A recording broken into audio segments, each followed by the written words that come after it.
another episode of Under the Spotlight, where we take important figures from in and around Manchester and put them under the spotlight. Today, I'm joined with Ms. Banji Adewumi as the Equality, Diversity and Inclusion Director at the University of Manchester. So just to start off, could you give us a quick rundown of what your job is so that anyone tuning in knows exactly? Good question. Thank you.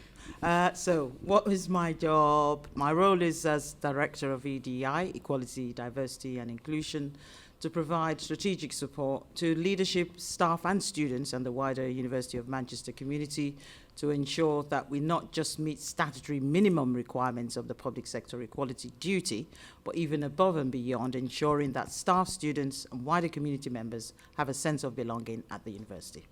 The EDI put out a set of goals for this year. Could you expand on these goals for the remaining academic year? Yeah, so we have a number of goals, but the one I'll sort of expand upon is us ensuring that we have an inclusive environment and culture. And that starts at the top. I say that starts at the top because leadership sort of informs and sort of influences what the culture of an organization would look like. We have full commitment from our senior leadership team. They are also involved in this journey. The launch of the strategy was with their support, of course, and sign-off, involving colleagues from top to bottom, and should I even say bottom to top, and including a wide selection of members of the Students' Union Executive as well.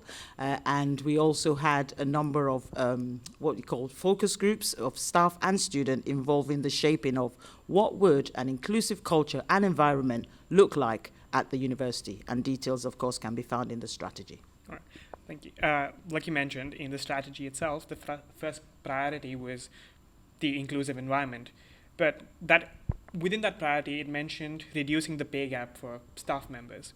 Now, the University and College Union has been consistently striking on this matter because the current pay gap, the mean pay gap, stays at 15.6% for gender and 13.3% for ethnicity.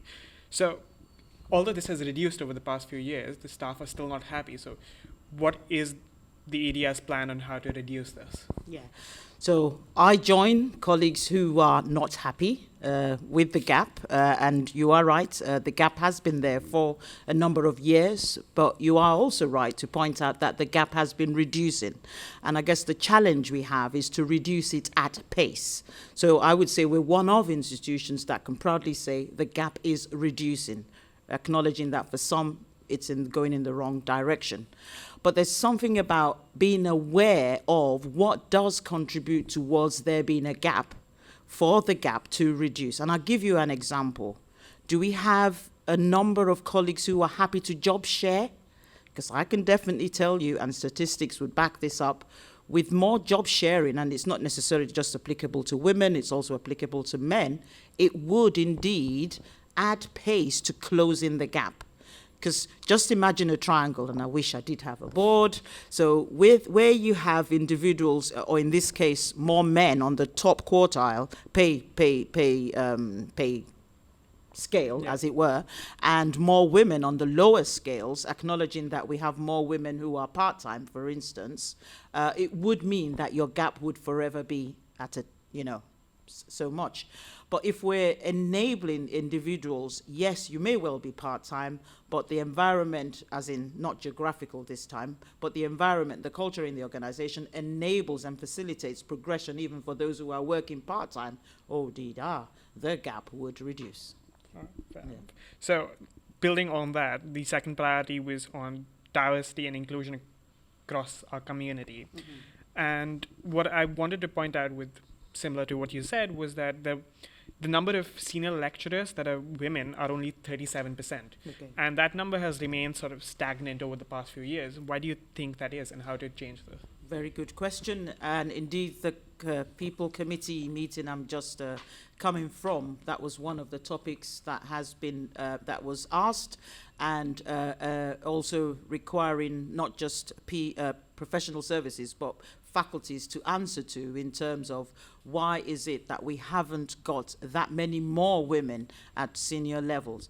May I seize this opportunity to point out, though, that we are one of the universities that have got high numbers of female in academic positions, be it at professorship, be it at reader level or senior academic, pointing at this stage to our academic lead for gender, Professor Rachel Cohen, who has done great work in the area of the Athena Swan, also acknowledging the work within our faculties to ensure the support for our women. And may I also quickly add, the work done by the Women at Manchester Network is also gearing towards addressing things like imposter syndrome.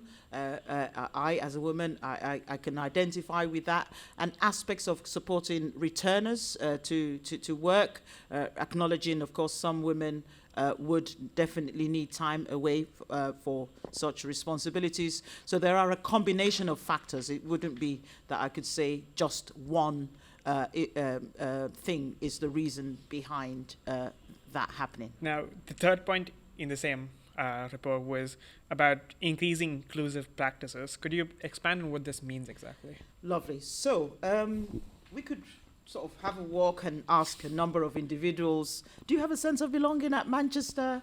And the answer may be no, and you would need to ask, so what does that mean? And I'm linking that to your question. I'm not going to give you a textbook answer.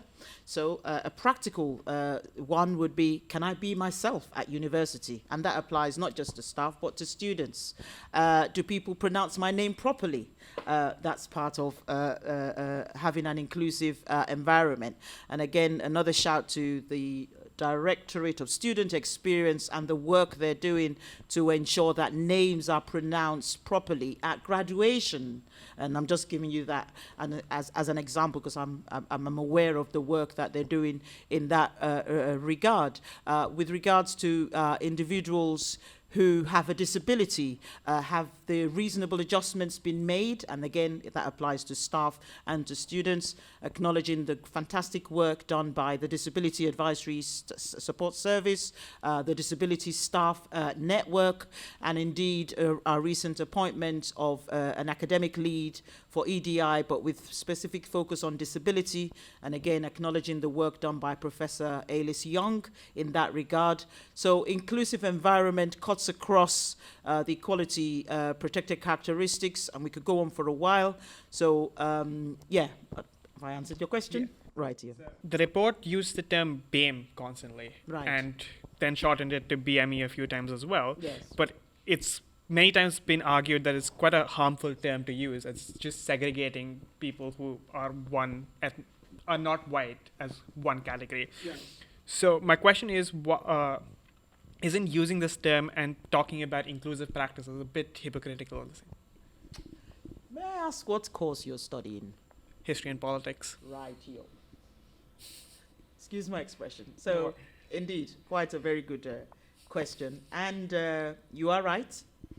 And you share the feelings of many in terms of why put people into boxes. I'm going to go back a bit to go forward. So there's something about benchmarking, and there's something about us being a public sector organization, which means we have a public sector equality duty, which means we need to report on the breakdown of our staff, the breakdown of our students, the breakdown of even including those we engage with under the banner of what's called the protected characteristics as described by the Equality Act 2010. For that reason, as an example, we would need to be able to say, of the 40,000 students, X number male, X number female. I'm just giving you that as an example. And of course, people have the choice to say or not say, or share that information or not. In that regard, you also need to align with ONS, that's the Office for National Statistics, which would obviously give you the categories under which people are counted. So if we were to say, as an organization, we've met our public sector equality duty, we're ensuring and put steps in place, policies in place to make sure that there's an equal opportunity for men, for women, for people from different backgrounds, the next thing we would need to be able to say is, what are those backgrounds that are represented in our workforce or in our students' community. Unfortunately, may I not be kicked for this, we would need to be able to put in each of the categories as given by government. Having said that, and I must refer you to the university's annual equality report, where we've again included a statement along the lines of what you've shared, i.e., we ourselves aren't, these are not the exact words, by the way, we ourselves aren't quite comfortable in putting people as a generic terminology, but where there is need for benchmarking, we would be using this term. This is what it means, and we wouldn't knowingly just clump people together. We will be specific. Is it the Black community? Is it the Asian community? Is it the Roma community? And be specific as the publication or the context requires. I don't know if I've answered your question. Yeah. Right. And just to add, there are plans. Again, this is work very much driven from conversations with the previous Students' Union executive to have a consultation with our community, students and staff, as to the actual terminology to be used. And I make reference to it having been successfully done in the NHS. So I'm sure as a higher education institution, we could equally do so as well. Right. One question more that I had was on the current government, because a lot of the members... As in the government the of the country. The government of the country, because it's more on the lines of how Sulala Braverman and Rishi Sunak have both stated something along the lines of reducing the number of international students that come to university. So what are your or the university's stance on such statements? Very interesting question, and I'm not going to comment on government, but I'm going to say a little bit about the university. And again, it can be gaps can be filled, but I do know we are. How do I put this word? Oh, the word is diversification. That's it, and I can be quoted. The University of Manchester is very much looking into diversification, and to that point, I would say I'm not commenting on the government's wordings in that area.